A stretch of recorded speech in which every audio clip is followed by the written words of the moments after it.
Welcome to The Deep Dive. Today, we're tackling something loads of small YouTube creators grapple with. How do you actually boost that watch time and, reach monetization? It can feel like a real uphill battle sometimes, can't it? So for this deep dive, we've looked at sources like how small creators can boost YouTube watch time and monetization. Our goal: to get you informed, fast, with some maybe surprising insights and strategies you can use. Exactly. Think of this as a practical guide, really. We're pulling from research, from experience, to give you stuff that actually works for channel growth. Okay, let's unpack this then. When we look at these sources, what are some of the core strategies? Maybe things that aren't immediately obvious for growing your channel. Well, first off, it hammers home the power of that first impression. Yeah. Attention-grabbing titles, right? They need to be compelling, sure, but also relevant. Yeah. And crucially, front-load your main keywords. So get the important stuff right at the start. Yeah, exactly. It helps people clicking, of course, but it's also telling the YouTube algorithm what your video is about. For search, for recommendations, it's key. Makes sense. You got to feed the algorithm the right signals. Absolutely. And that builds right into using hashtags and SEO keywords. That's search engine optimization, basically, making sure people can find you. You use them strategically. Titles, descriptions, tags. With hashtags, the advice is pretty clear. Stick to maybe 3 relevant ones, like hashtag YouTube growth or hashtag watch time boost, things like that. Just 3, not stuffing them in. No. Relevance is key. Yeah. And for broader SEO, think about terms like audience retention. That's how long people actually watch. Super important for vloggers and really anyone. Okay, so you get them to click with a great title and keywords, but then you need to keep them there. I saw mentions of playlists. Seems simple, but using playlists to organize your stuff, that encourages binge watching, right? Which bumps up total watch time. It does, massively. And it connects to keeping viewers engaged within the video itself. You've got to hook them early. Like, start with a strong intro, maybe a question, or a really interesting fact. Something visual, even. Catch their attention immediately. Right. And then structure the video for retention. Clear sections, Yeah. Smooth transitions between points. Makes it easy to follow, keeps them watching longer. And what about faster ways to build up those watch hours? I know live streams came up. Yeah. Experimenting with live streams, that can be a really rapid way to rack up the minutes. Why is that? Just because they're longer?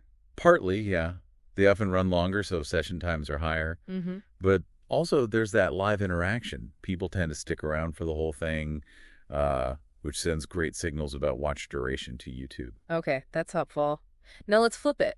What's fascinating is how often creators kind of shoot themselves in the foot, maybe without even realizing it. What are the big pitfalls to avoid? It's interesting, isn't it? One big one, surprisingly, is deleting videos too soon. Really? If it's not performing? Yeah, creators get impatient. But the sources say videos can sometimes take off months later. They need time to find their audience. Pulling them down prematurely, well, you might be removing a future viral hit.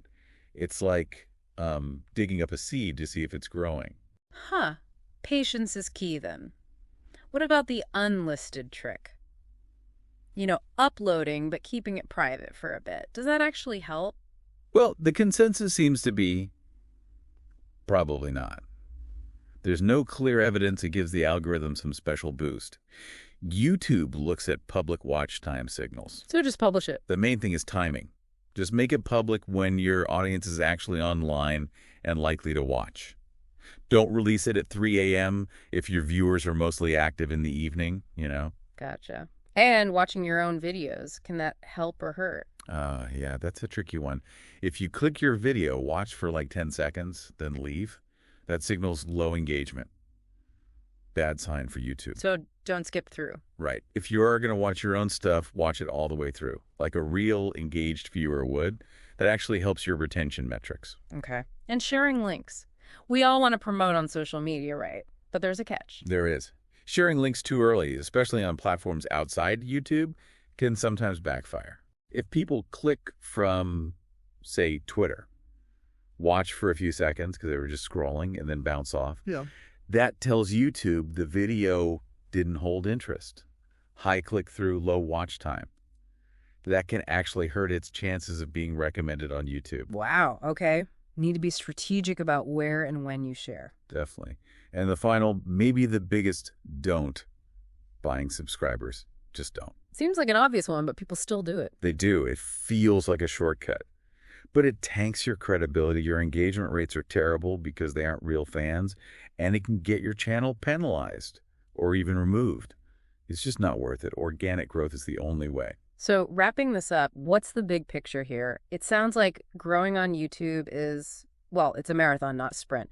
Focus on quality, optimize smart, engage authentically. That seems to be the core message. Exactly. If you connect all these dots, it really comes down to consistency and making smart, strategic choices. Avoid those tempting shortcuts. Avoid the common mistakes we talked about. It's about playing the long game, building something real. Right. So, a final thought for everyone listening. Looking at your own channel, what's one small strategic change you could make today?